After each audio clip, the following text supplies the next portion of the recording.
সুপ্রিয় দর্শক, আসসালামু আলাইকুম। আমি মোহাম্মদ হাবিবুল্লাহ, আপনাদের ভাই বন্ধু। সুপ্রিয় দর্শক, কাছে কিংবা দূরে, দেশ কিংবা দেশের বাইরে এই মুহূর্তে যারা আমার সঙ্গে আছেন সবাইকে জানাই আন্তরিক অভিনন্দন ও শুভেচ্ছা। সুপ্রিয় দর্শক, আমি এখন আছি নরসিংদী জেলা মনোহরদী উপজেলার অর্থাৎ কিশোরগঞ্জ টু নরসিংদী মহাসড়কে, যেটাকে হেতিমদি টু সাগরদী বাইপাস রাস্তা।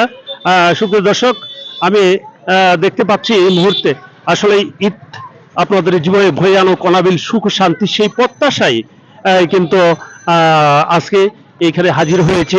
এবং নগর ব্যস্ততা এবং দৈনন্দিন ব্যস্ততার পরেই কিন্তু আসলে মানুষ একটু শান্তির জন্যই আসলে এই রাস্তাটাকে ব্যবহার করছে, এবং তার জন্যই কিন্তু প্রচুর পরিমাণে দর্শক সমাগম আজকে এই নতুন রাস্তায় কিন্তু হাজির হয়েছে। আমি দেখতে পাচ্ছি এই রাস্তাকে ঘিরে যেমন কিশোরগঞ্জ এবং নরসিংদীর মধ্যে যোগাযোগ ব্যবস্থা যত সহজ হয়েছে, তার পাশাপাশি কিন্তু এই মুহূর্তে আসলে এই রাস্তাকে ঘিরে রয়েছে বিভিন্ন বিপণী বিতান, রেস্টুরেন্ট এবং মানুষের দৈনন্দিন চলার জন্য এক বিনোদনের এক জায়গায় পরিণত হয়েছে এই মহাসড়ক, এই বাইপাস রাস্তাটি। সুপ্রিয় দর্শক, আসলে আমি যে কথাটা বলতে চাচ্ছিলাম যে আসলে সবুজ অরণ্যের বুকে একদম মাটির মধ্য দিয়ে কিন্তু এই রাস্তা প্রবাহিত হয়েছে, এবং আমি মনে করি সরকারের পাশাপাশি বিভিন্ন সেবামূলক সংগঠনগুলি যদি এগিয়ে আসে এই রাস্তাকে আরো সুন্দর রূপে রূপান্তরিত হবে, তবে আমি এটাও বলবো যে বিভিন্ন সেবামূলক সংগঠন এবং সংশ্লিষ্ট কর্তৃপক্ষ তারা যদি এই রাস্তার দুই পাশ দিয়ে অবশ্যই গাছ রোপণ করে, তাহলে অবশ্যই এই রাস্তার সৌন্দর্য আরো বৃদ্ধি পাবে। তাই আসলে কালকে আমি এই রাস্তায় এসেছিলাম, আমি দেখেছি যে কি পরিমাণে উৎসুক জনতা কিন্তু এই রাস্তা দিয়ে উপস্থিত হয়েছিল। এক পর্যায়ে কিন্তু এইখানে প্রচুর পরিমাণে যানজটের তৈরি হয়েছিল। তবে দর্শক, আমি আপনাদেরকে যে কথাটা বলতে চাচ্ছি যে আসলে কিন্তু এটা মহাসড়ক, এটা যানবাহন চলবে, এটাই স্বাভাবিক।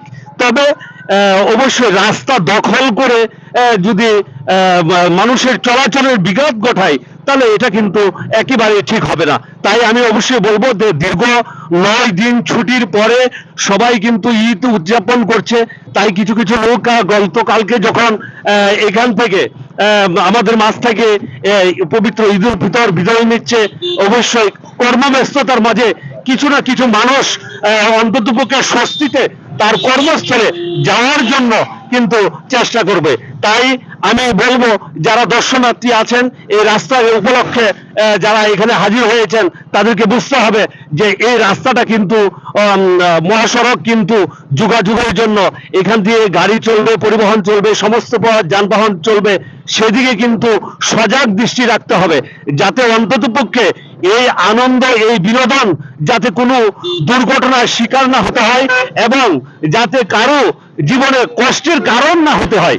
সুপ্রিয় দর্শক, তাই আমি অবশ্যই বলবো, যেহেতু পবিত্র ঈদ উল ফিতর আমাদের কাছ থেকে বিদায় নিচ্ছে, পাশাপাশি আমরা সবাই কিন্তু নারীর টানে, এই মাটির টানে কিন্তু আমরা সবাই কিন্তু নিজ কর্মস্থল থেকে এখানে হাজির হয়েছিলাম। আস্তে আস্তে কিন্তু নিজের কর্মস্থলে যাওয়ার জন্য সবাই কিন্তু আস্তে আস্তে সবাই কর্মস্থলে যাওয়ার জন্য কিন্তু প্রস্তুতি নিচ্ছে।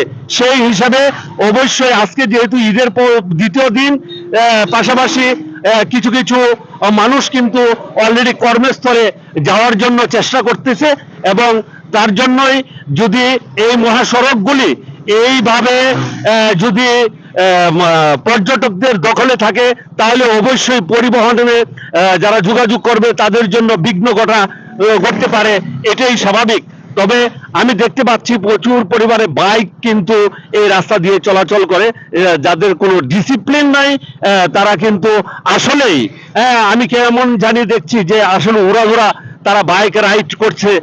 অবশ্যই আমি বাইক রাইডারদের কাছে বলবো, যাতে অতীতে আমি দেখেছি অনেক দুর্ঘটনা কিন্তু এই রাস্তায় হয়েছে, তাই পূর্বেও আমি অনেক ভিডিও কিন্তু আমি দিয়েছি, যাতে অন্ততপক্ষে এই ঈদের আনন্দে কারো যাতে দুর্ঘটনার শিকার হয়ে কোনো দুর্ঘটনার সংবাদ আমাদের না শুনতে হয়। সুপ্রিয় দর্শক, সবার ঈদ শেষে সবার যাত্রা শুভ হোক এবং যারা এই ঈদ আনন্দ করতেছেন তাতে আরো বাড়িয়ে তুলুক সেই প্রত্যাশাই করি। তবে আমি আবার বারবার বলছি যে এই রাস্তাটুকু বিকালের পরিবেশে অত্যন্ত সুন্দর, তবে সরকারের পাশাপাশি বিভিন্ন সেবামূলক সংগঠন তারা অবশ্যই এগিয়ে আসলে এই রাস্তাটার দুই পাশ দিয়ে যদি আরো বৃক্ষরোপণ করা হয় তাহলে অবশ্যই এই রাস্তার সৌন্দর্য যেরকম বৃদ্ধি পাবে, তাতে প্রকৃতির যে রূপ বৈচিত্র্য সেটা আরো অনেক বেশি ফুটিয়ে তুলবে বলে আমার আশ্বাস। তাই আমি বলবো এই রাস্তার দুই পাশ দিয়ে অবশ্যই সবুজ বৃক্ষের রোপণ করা হোক, সেই প্রত্যাশায় সবার ঈদ ভালো কাটুক, সুন্দর কাটুক, সবার সুস্বাস্থ্য দীর্ঘায়ু কামনা করে আবারও সবাইকে পবিত্র ঈদের শুভেচ্ছা। ঈদ মুবারক।